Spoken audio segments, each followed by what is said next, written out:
Aujourd'hui, je vais vous présenter 4 types de zoom essentiels qui rendront votre contenu plus attirant pour votre audience et vous aideront à augmenter la rétention dans vos vidéos. C'est parti! Zoom sur une personne. Alors ici, on a un exemple de zoom avant et de zoom arrière, exemple qui vous permet de rendre votre clip plus dynamique. Par exemple, lorsqu'une personne parle devant une caméra, vous pouvez choisir de mettre l'accent sur des mots ou des phrases spécifiques en utilisant le zoom. On le fait souvent sur la chaîne. On appelle cette technique le zoom in. Par contre, lorsque vous revenez au niveau du recadrage original de votre clip, vous indiquez à votre audience que le texte qui est délivré ne possède pas ou peu d'informations vitales au récit. On appelle cet effet le zoom out.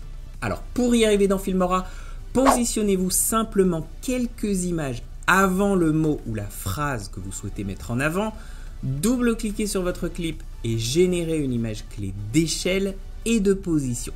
Avancez ensuite de quelques images dans votre clip et augmentez légèrement la taille de votre clip, juste assez pour ne pas trop perdre en résolution. Au besoin, vous pouvez ajuster la position. Pour le zoom out, le processus est très similaire. Positionnez-vous dans votre clip à l'endroit où vous souhaitez opérer le zoom. Même chose, créez une image clé de position, avancez un peu dans votre timeline et réinitialisez simplement ces deux valeurs. Pour saupoudrer votre zoom de finesse, sélectionnez-les et cliquez sur ce bouton. Cela fluidifiera le mouvement.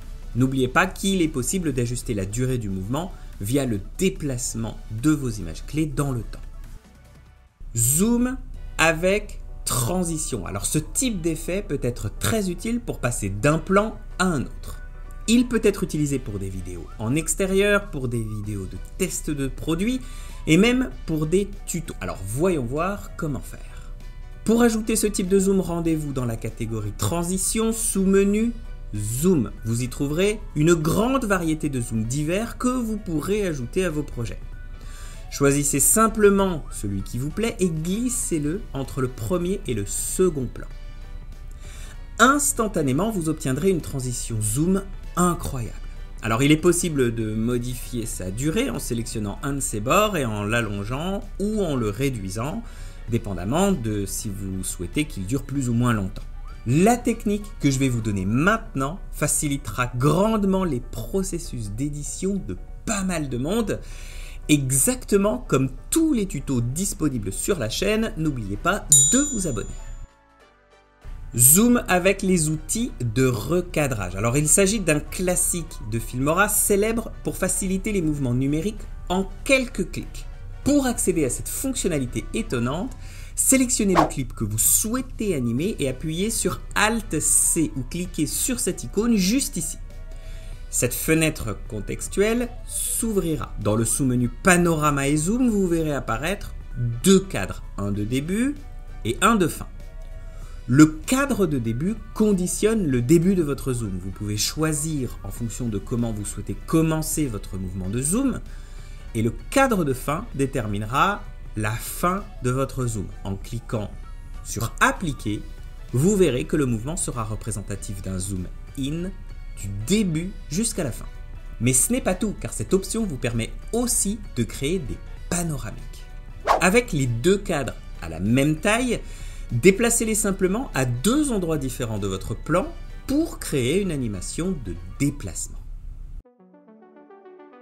Zoom personnalisé. Alors c'est possible que vous soyez amené un jour à utiliser des mouvements de zoom un peu plus personnalisés. Il peut s'agir d'une situation dans laquelle vous souhaitez mettre l'accent sur différents aspects d'une vidéo, ou peut-être en avez-vous besoin pour montrer quelque chose un peu plus précisément dans une capture ou un enregistrement d'écran. D'ailleurs, c'est la technique que j'utilise le plus lorsque je réalise mes tutos Filmora. Donc, une fois dans le logiciel, double-cliquez sur votre clip, créez une image clé de position et d'échelle.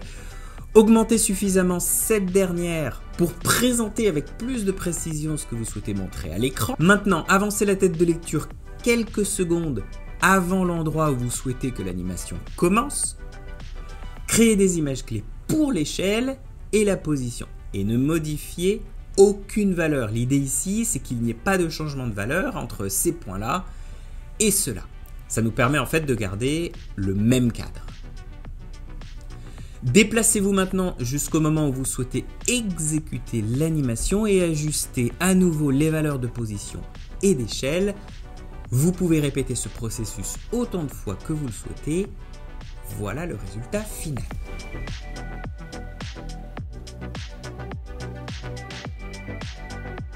Alors comme je vous ai dit, c'est la technique que je préfère utiliser dans mes tutos Filmora. N'hésitez pas à me dire vous comment vous utilisez les différents effets de zoom dans vos projets. Dites-le nous dans les commentaires, je vous y retrouve d'ailleurs. Restez créatifs, je vous donne rendez-vous pour le prochain tuto.